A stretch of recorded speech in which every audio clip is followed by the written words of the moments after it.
જય ભારત, જય સંવિધાન, જય માં સોનબાઈ.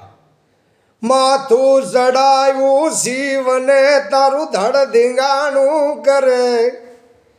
માથું ચડાયું શિવને તારું ધડ ધીંગાણું કરે. બળ્યો ઈ પાસો બાદશાહ પારોઠના પગલા ભરે. બેગમ માની બેન નહીં દીધો દિલી પતિકા પડે. બેગમ માની બેન નહીં દીધો દિલી પતિકા પડે. ઈ લડતો ઈ વાળો એકલો રજને હામે ધરે. એમ કહેવાય છે કે સાપરાજવાળાના જેતપુરના જે સાપરાજવાળા છે એના ધીંગાણાની માલપા રંગ જામી ગયો હતો અને ત્યારે બેગમે આમ ખોળો લાંબો કર્યો હતો. ગાય સાપરાજવાળા, હે કાઠી બાપ, હે રાજપૂત, અમારે બીજું કાંઈ નથી જોતું, મારો દિલી પતિ મને કાપડે આપી દે ને તે દી એમ કીધું હતું સાપરાજવાળા. એક જા, તારો દિલી પતિ તને કાપડે આપી દીધો. અને તેથી કવિએ એક દો કીધો, એક કવિતા કીધી કે માથું સડાયું શિવને તારું ધડ ધીંગાણું કરે. પડ્યો ઈ પાસો બાદશાહ પારોઠના પગલા ભરે. બેગમ માની બેન ને દીધો દિલી પતિ કાપડે. ઈ લડતો ઈ વાળો અમારો હુરજ ને હામે ધરે. એટલી બાકાજીક માથા વગીરના ધડ, ધડ વગીરના માથા, હાથી વગીરની હોંડું, હોંડું વગીરના હાથી, બાકાજીક ઝાકાજીક બાકાજીક ઝાકાજીક બોલવા મળી હતી. અને ત્યારે અનેકના માથા વધેરી નાખ્યા હતા. અને ત્યારે સૌથી પહેલા આગળ જે જોગડો ઢોલી છે એને એમ કહેવાય છે કે બુઢા જવાનું હેતુ મિત્રો સનૈયું બધાને તૈયાર કર્યા હતા યુદ્ધમાં જવા માટે. ત્યારે જે ગામનો જોગડી ઢોલી હતો એને પોતાના જંજીરોથી બાંધી દીધો, હાકડુંથી બાંધી દીધો હતો. અને એ જે ઢોલ વગાડતો, એ જો ઢોલ વગાડે ને તો જ તે જુવાનિયાને હુરાતન સડે, એની સિવાય હુરાતન નહોતું સડતું. એટલે જોગડા ઢોલીને એવો બળિયો માણસ હતો અને ત્યારે એને હાકડુંથી બાંધી દીધો. અને હાકડુંથી બાંધીને રીડીબાંગ ધીબાંગ, રીડીબાંગ ધીબાંગ, રીડીબાંગ ધીબાંગ, રીડીબાંગ ધીબાંગ, રીડીબાંગ ધીબાંગ ઢોલ વાગવા મળ્યો, સરળાયું વાગવા મળી. અને બધાએ સફા બાંધી લીધા, હાથમાં તલવારું લઈ લીધી, બાકાજીક ઝાકાજીક બોલવા મળી. ત્યારે એવો ઢોલ વગાડ્યો, એવો ઢોલ વગાડ્યો કે જે હાકડું હતી એ જોગડા ઢોલીએ તોડી નાખી. અને રણ મેદાનની માલપા ભાઈ એક સુરવીર પડ્યો. અને એ સુરવીરને પડતા તો અનેકના એમ કહેવાય છે કે માથા વધેરી નાખ્યા એણે. પણ બન્યું એવું કે જોગડે ઢોલી જે વાહેલી પંગતમાં જે જમવાવાળો હતો એ આગલી પંગતમાં મરાણો. તે તો જમણ પડાયું જોગડાઓ. અને ત્યારે એ જે વાહેલી પંગતમાં જે જમવાવાળો હતો આગલી પંગતમાં મરાણો.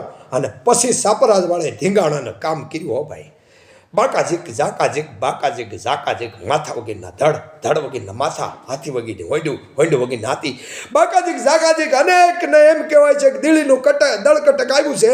અનેક મુસલમાનોના માથા વધેરી નાખ્યા છે. એ માથા વધેરી નાખ્યા. ત્યારે કીધું કે આને રોકવું કેમ? આનું જે નકરું ધડ લડે છે માથા વગીરનું, હાથમાં ખુલ્લી ભવાની છે, એને રોકવું કેમ?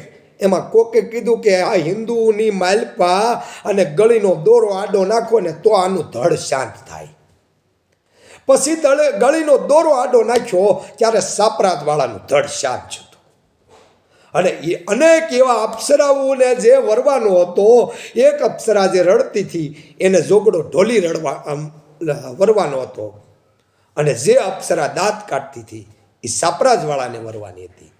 પણ સાપરાજવાળાને એવા મહાપુરુષ સાપરાજવાળા હતા, પણ એને પહેલાં એક દિવસ કહી દીધું હતું કાલે દિલ્હીનું દળ કટક ઉતરવાનું છે.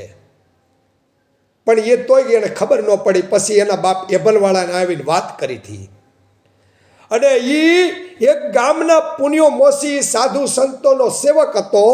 અને એમાં એક ભાદરવાના ધોમ તડકો અને સાધુ ઉગાડે પૈયા જાતા હતા ને પુનિયા મોસીને એમ કહેવાય છે કે જોઈ ગયો એટલે કીધું કે બાપજી અહીંયા આસન ગ્રહણ કરો, અને આસન ગ્રહણ કર્યું.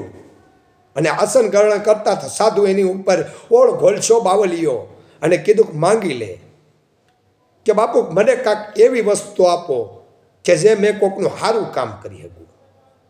અને ત્યારે એ સાધુએ પોતાના ખિસ્સાના બંડીના ખિસ્સાની અંદરમાંથી 4 દિવેલ કાઢી અને એ દિવેલ એને આપી. કીધું એક દિવેલ કાઢી, એ દિવેલ એને આપી અને કીધું કે મોસીડા પરમારથના કામ કરજે, સારા કામ કરજે.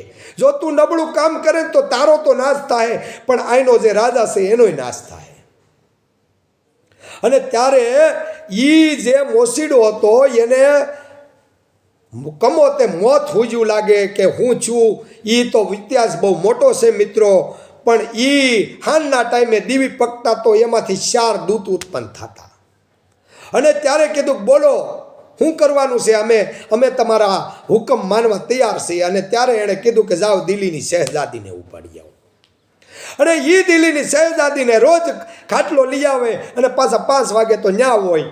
એક પુનિયા મોસીના લીધે યુદ્ધમાં સાપરાજવાળા મરાણા હતા. અને ઇતિહાસ તો હરેકનો હોય છે. આજે જોગડો ઢોલી હતો એ પોતે દલિત સમાજમાંથી આવતો હતો અને અનેકને માથા વધીને નાખ્યા હતા. એટલે કાઠી દરબારનો 5મો ભાઈ છો છે. એટલે આવા ઇતિહાસો તો ઘણાય પીડ્યા છે. અને ત્યારે પછી એવા ઇતિહાસો બોલવા માટે આપણી પાસે જીભે સરસ્વતી હોવી જોઈએ. સરસ્વતી સુર દીજે ને ગુણપતિ દીજે જ્ઞાન, આવા અનેક જ્ઞાન હોવા જોઈએ. જનેતાના ઉદરની માઇલ પર 9 મહિના જે જનેતાએ ધાવણ દવરાવી મોટો કર્યો હોય તો માના ધાવણમાં હોય અને બાપના લોહીની માઇલ પર આવા સંસ્કાર હોય ને ત્યારે આપણે બોલી શકીએ. તો સત્યનો સાથ આપજો. હવે અનેક સાપરાજવાળાના, બાવાવાળાના, સરખા સાપરાજવાળાનો આવા અનેક ઇતિહાસો, આ હીરોમાં પણ એવા ઇતિહાસો છે. તો આવા ઇતિહાસ લઈને આપણી સમક્ષ આખા વિડીયા બનાવવા માટે તમે જોતા રહેજો અમારી ચેનલમાં. અને નવા હોય તો જોડાઈ દેજો અને શેર કરજો, લાઈક કરજો અને કોમેન્ટમાં સારું લખજો. જય ભારત, જય સંવિધાન, સત્યનો સાથ, જય મા સોનબાઈ.